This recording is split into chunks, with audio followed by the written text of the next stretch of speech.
Say thank you, Randy. Father, pray for your words of wisdom. You're truly blessed. Good morning. My name is John Becerra, Sergeant First Class retired. I've had the honor of knowing you for over 30 years and have served for 21 of these years. Before I begin, I would like to thank the Zuniga family for bestowing this great honor to me. I express my deepest sympathy to his immediate family, his siblings, and many relatives and friends who he has. My sympathy is geared towards us because we are the ones that have lost. Tootie's not lost. He's finally found, free to join the ranks of our Lord Jesus Christ. He has moved his existence into the next plane. His soul that drove that body lying in that casket has finally given way to his tenacity. His determining in his path of life was second to none. No matter what life threw at him, he adjusted and continued to march. He did what he perceived as right, no matter what the consequences. He was always ready to adopt and overcome.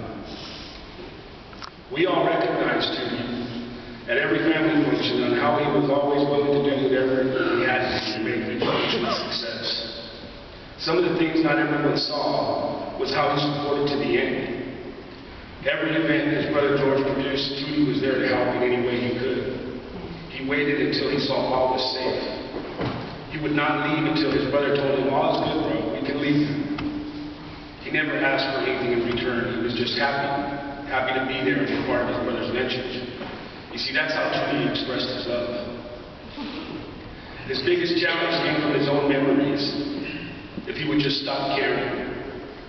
He could have maybe let go of those bad memories, but he realized that he would have to release the good ones too, and he was not going to have it that way. He dealt with them all the best ways that he could.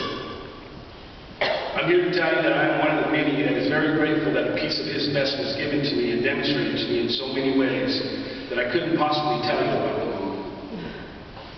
Not only was he the driving force for me to get off the streets and start doing something with my life, but he also became my mentor. He was always there for me and every soldier who ever knew him, because he was well loved not only as a man but as a soldier as well. About 20 years ago, I was tasked to assist the unit training for a mission. Tootie would tell me, always lead from the front. Never expect your soldiers to do what you're not prepared to do yourself. Anyway, I learned quite a bit from him.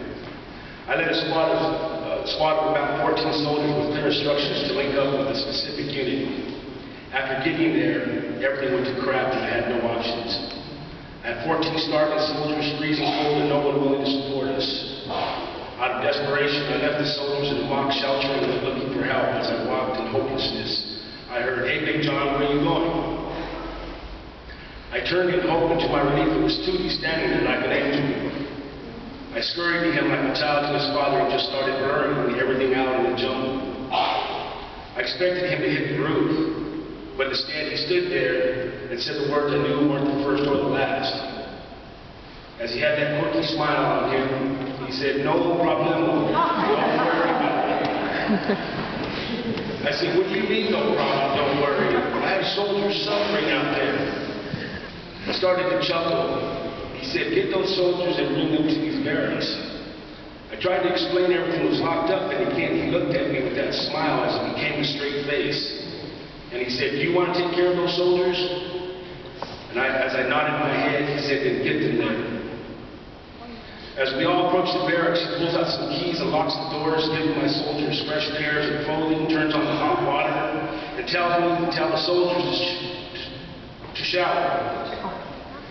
You see, Tootie was resourceful like that. He had it. Once they got out, he tells me to have them report to the chow hall. He cooked them all eggs in order and homemade salsa and a full complement of breakfast. All of my soldiers went back to the barracks to sleep in their warm, comfortable beds. He asked me in front of the soldiers, "Do you need anything else, Sergeant Sarah?"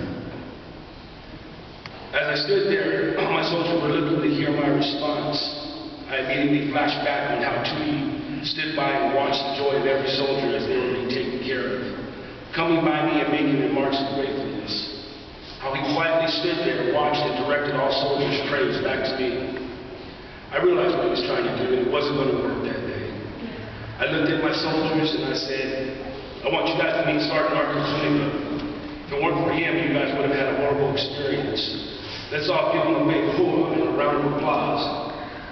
As I looked back at him, his eyes began to tear up as he exited the building. I don't know if he was ever formally recognized for his actions that night, but it didn't matter to him. Making a difference in somebody's life was enough for him. Judy and I stood up all night talking as we did many other days. I always asked him, why don't you do what you got to do and accept your promotion? And he would look at me and say, I don't want all that political stuff. I'm perfect right where I'm at, next to the soldier. That's the kind of soldier Trudy was. He understood. From valor in Vietnam to the mentorship of future leaders, Trudy was truly a soldier of soldiers. As you passed him and saw him at rest in his uniform, you may have noticed all the decorations on his uniform. If you asked him what they meant, he would probably tell you one was for basket weaving underwater, and this one's for the softball championship. Although we remember Trudy as a jokester and a good man, let us remember him also as a great defender of this great country. Those medals on his chest were granted to him by the highest authorities of the United States. From the President to the Secretary of the Army, he was awarded for valor, courage, and achievement, both in and out of combat zones. That blue rope that he wears on his arm means he was infantry. He was a combat soldier and experienced with many actions that today's video games can never replicate. He knew firsthand what it was to be that fighting soldier for life and limb.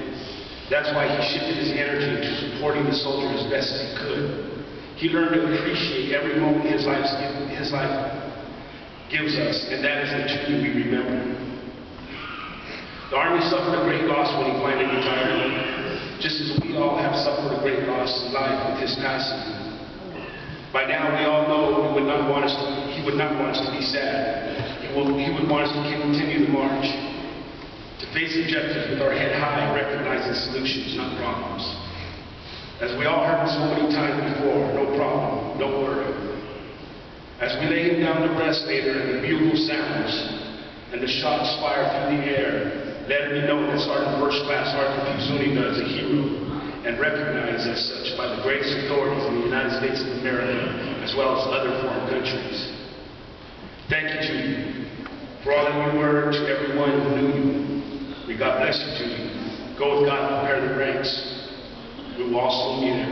Thank you.